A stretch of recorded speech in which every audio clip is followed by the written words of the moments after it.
So you want to make cover art for your track or whatever it might be, and you don't know where to start. I'm going to show you kind of my process of how I go about creating a cover art for my track, and sometimes maybe even a title, because I don't know about most producers, but at least for me, or maybe the majority, most of the time we just name it something fucking random, and then when it sounds good, then we don't know what to name it. So I'm going to take you kind of through my process, maybe help you kind of help as like a little getting the ball rolling type deal. So let's get into it. So for starters, I use a myriad of different software programs. I personally use Blender, Unity specifically for MetaHumans. There are plenty of websites and whatnot that I grab assets from, Photoshop and Premiere Pro, and anything else that I need to know or need to do, I usually look up on YouTube because I'm not that smart. I'm getting into all this. I'm learning as I go. So another thing that you can do if you don't know where to start is to just look at other cover art in your genre. See what people are posting, see what people are putting to their music. Some examples that I can find are from whoever this is, who I just started listening to. It's Tear Out, but it's kind of that grungy kind of thing. Same with this one, scary looking. But let's look at an example of, there's an alternative song that I have.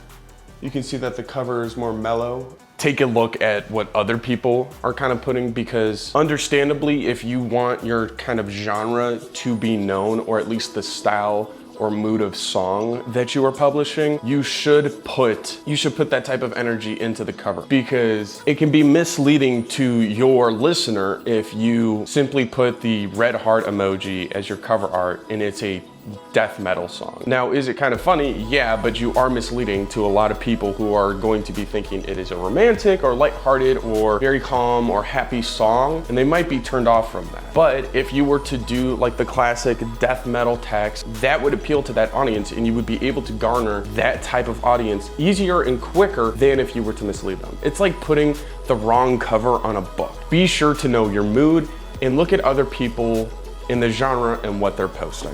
So I had to go tend my garden for a quick second, but I'm back and I'm going to kind of show you my workflow. But the track that I'm working with is one that I've been kind of cooking with for a couple months. It's all right, but it is another aggressive tear out. So I'm gonna give it a few listens, and then I'm gonna kind of show you what I'm kind of creating for the track and kind of like my thought process behind it. So I'm in my editing software, which is Blender. And so there are a couple things to start off real quick that I will mention. One of them is that I have an add-on for bringing MetaHumans into Blender. I'll leave a link if I can remember to do that in the video. But it's an add-on that allows you to have the face editor in Blender, because I find Blender easier than Unity, because I cannot fucking understand Unity as a whatever it is, and it also being a game maker, it's too confusing. Same with Blender, but Blender at least I know a little bit better. So with this track, I'm kind of getting inspired by the Backrooms movie and how like uncanny the creature features were. I'm thinking of like morphing like anguished faces together, because again, I'm kind of going with the creepy, uncanny, scary, evil, gritty like cover art, you know, kind of intrigue people like, oh wow. I have no clue what I'm doing, but I'm gonna come back to you guys when I kind of get so after a while, and it being a day later, I came up with this. I couldn't really achieve what I wanted to. I'm still very new to Blender and learning as I go, as I'm just started using this program very recently, but it's a great tool. And I came up kind of with this like a scary face, you know, dragging along, but kind of gave it this layout. I might change it up towards the end because I do want some more space at the top, but right now my plan is fill up at least a bottom corner with the face, and then have text on top and maybe anything on the side.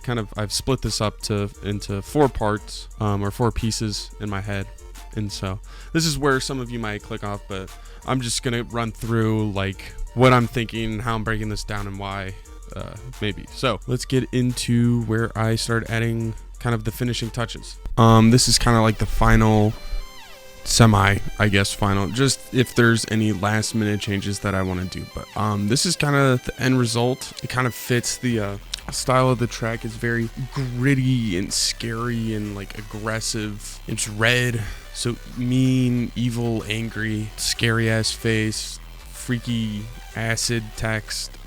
That's kind of 3 different parts. The text, little blocks, and then this texture on top, and then this fun little texture. The one thing is that I cut out the face just to brighten it up, to make it more like, to pop more, because you have to remember, like, most of the time people are looking at it, like, and it's gonna be this big, so it's like a thumbnail almost, you know. Make it pop. Yeah, just a quick little video on like getting started on like what to really think about in the, I guess, the short form brain rot format, to how like I usually go about creating cover art. You know, it's not that difficult. It's a pretty fun process. You know, it's kind of like finally putting a cover over your book that you wrote. So yeah, that's it. Yes sir. I'll see you guys when this gets released or whatnot, if anything else crazy happens. So thank you for watching.